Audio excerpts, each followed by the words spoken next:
Hello, welcome to Mike's Mets Podcast. I'm your host, Mike Pashota, and a happy Thursday to you. We are recording right after 12 o'clock midnight. So it is Thursday. We just watched the Mets after a long rain delay vanquish in very decisive fashion the New York Yankees, winning the game 12-2, sweeping this two game series against New York Yankees, and now we are head straight into what is going to be an interesting series against the Houston Astros. A series 2 weeks ago I would have pegged as going to be easy for the Mets, relatively easy, but the Houston Astros red hot going into this series against New York, so this could be an interesting test for the Mets. But let's go back to the Yankees series, and this was unquestionably going to be the biggest series the Mets were going to be playing over in these next few games because the Yankees are the only 500 team that the Mets were facing until Houston just won their 40th game, so they went back to 40-40. But the Yankees, obviously in first place, leading by a lot, or they were leading by a lot. Now they're in a relative tie with Baltimore, so they're only leading by one game, 52-30. It seemed like, and I've got Yankee fans in my life who've said it as much to me, that the Yankees were going to be the favorite in this one. But if you were a Met fan watching this team over the last, I don't know, 2 weeks basically, it's been a complete 180 from what we were seeing in the month of May, which was an ugly month. It's got to be one of the worst months I'd seen in quite some time. And then the Mets make a slight change to the lineup. It seems to juggle everything off, and despite the bullpen going absolutely out of their minds because suddenly no one could keep a lead, the offense, which I was always hoping was going to kind of come around and start to look like the unit that this team really needed, has finally turned things up. Francisco Lindor is out of his mind. Mark Vientos has been a revelation. JD Martinez continues to do what he's been doing. Pete Alonso keeps hitting. Francisco Alvarez, since he's gotten back from the IL, has been incredible. It's the Francisco Alvarez that we've always been waiting for. They've even gotten occasionally some decent performances from Jeff McNeil. Don't get me wrong; I still think Jeff McNeil is the weak part of this lineup, but he is not. He has not been hurting them in this series, at least.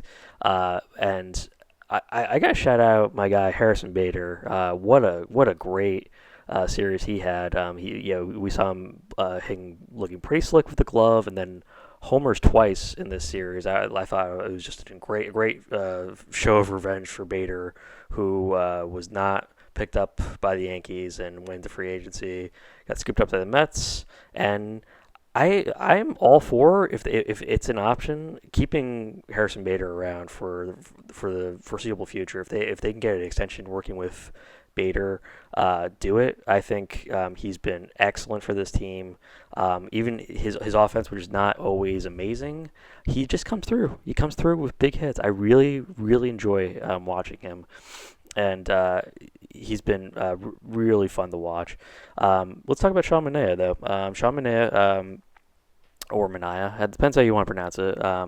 He was pitching the classic Sean Manaea game, which was 5 innings. He only allowed 2 hits. He had pitched 5 shutout frames, but allowed 5 walks and only struck out 3. But was doing well in terms of his pitch count, which I was pleasantly surprised about. I was like, oh wow, this guy might be able to go 6 innings. And then the rain came. And if you're a New York resident, I just hope you're okay. It was a lot coming down very quickly, and then it was all gone very quickly also. But it was just a flash flood situation. Some people's streets were absolutely flooded. Some people got away with it relatively unscathed.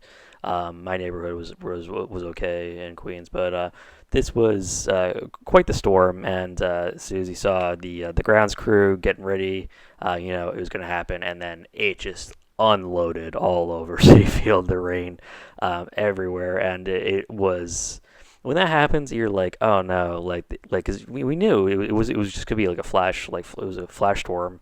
It was gonna move in through the area and then move out just as quickly, and you're like, oh no, this is gonna interrupt Manea's start. Like he's gonna be out for the count. They can't put him back in that game at that point. So it was a bummer. Manea only getting to go 5 innings after what was a really impressive start from him, and I was saying about the Yankees before. I mean, their offense, they've been torching it the entire series, but it's their offense is basically built off of two guys, which is Judge and Soto, and those two guys are really a team of themselves. I mean, they can just do everything on their own pretty much, and that's what they've been doing lately because the Yankees have been riddled with injuries.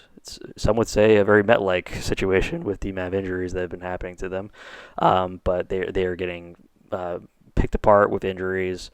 Their ace returning from surgery, or not surgery, but returning from a long stint on the IL, and having to and pitching what turned out to be a historically bad performance from a Yankees starter, pitching against the Mets in the Subway Series, and he looked absolutely terrible, and you could tell from the first inning when Garrett Cole made his first start yesterday, Tuesday, he was completely lost. He looked really rough, and on the contrary, I mean, when you think about it, it's actually like pretty amazing. But David Robertson at times looked terrific. Now Robertson lost it, not surprisingly, a little bit later in the game, and that game got too close, really for my comfort. But they were able to pull that first game out 9-7. People's if this game two, complete opposite. It was a complete just beatdown from the New York Mets, and I was really happy to see it. The offense has just been working in a way that we haven't seen really all year. It's just one guy up after another, and they are just coming through with base hits. A lot of doubles I've been noticing. It's guys coming through. A lot of hitting to the opposite fields and looking great. I mean, Francisco Lindor has been from his terrible April to what it could arguably be called the Player of the Month candidate for the month of June. It's been amazing to see. Mark Vientos coming into his own. I will say this: I was not sure about Vientos, and I would have gambled that Beatty was probably the better option at third base. And if we were going to see anything from those two guys, that it was going to be Beatty who was going to be the guy who was going to turn it around and be the franchise cornerstone at third base. I'm still not really in love with Vientos' defense at third. He's made strides. He's just a really big guy out there, and I'm honestly, if Pete Alonso does end up leaving the Mets, the transition to put him over at first base, Vientos, would be the ideal one because he's just a really big guy out there. But the way he's been swinging the bat, it's just been amazing. I've seen some people on Twitter calling for him to be in the home run derby because he is just in a world class of power. He and Alonso are terrific. And then if we're talking about power, we got to talk about the hero of this game. Game two, and that's going to be Francisco Alvarez, who came through with the big shot with Luis Gil on the mound for the Yankees. Alvarez goes the opposite field, 2-run home run that which was not exactly the put-away pitch. Obviously, they scored 9 more runs, but it felt like a moment where you're just like, okay, like we're just going to we're going to run it back the same way we did from game one, and that offense at times can be just a juggernaut when you're throwing that top six. It's just really scary. And I'm going to include Tyrone Taylor in here because Tyrone Taylor obviously came through in this game after what was not so great performance in game one, but game two comes through 1 for 3 and pops the solo shot, his third home run of the season. And later in the game, we got Harrison Bader going 2 for 5. He pops a home run. But Alvarez's shot was just it was a reminder that this guy, I mean, like he's been hurt for most of the season, so his power numbers are not jumping off the bat here. This was only his 4th home run of the season. And it's a shame because I had said it before the season started, I thought Alvarez had a really good shot at potentially winning a Silver Slugger if he stayed healthy. It would seem unlikely at this point. He would have to make a huge push in the second half, but he has been terrific. I mean, like just looking at what his numbers now stand at, he's batting 313 on the season, 383 on base percentage, 904 OPS. Really looking terrific, and he was 3 for 3 in this game, and was ripping doubles, coming through in the clutch. I really enjoyed what I saw from him, and even though it was a quiet game from Martinez and Alonso, who got on base a lot but weren't doing a ton, they even came through. Martinez had a kind of a slap, not a slap, more of like a shot off the top of the fastball up, and then that he was able to just kind of rope a little bit and get his arms extended and push it into right center field, get an RBI in the first run of the game for the Mets. And he just continues to rake. He's just an RBI machine at this point. His numbers coming down a little bit lately. But he was on like an absolute like torrential hot streak. Brandon Nimmo 0 for 3 in this game, but got on base twice, and that's what I always like to see from Nimmo, is him getting on base, and he's been a great number 2 hitter behind Lindor, and Lindor, once again, getting it done, 2 for 5 in this game. Both of his hits are doubles, and he came through in big situations again. And then the bullpen, this as I mentioned before, we got a rain delay. Can't bring Chaminade out, so they got to switch it up. And they got to go into the bullpen. They bring in Young to immediately get rammed. And I'm not really, I obviously have not been super infused with what we've seen from Danny Young.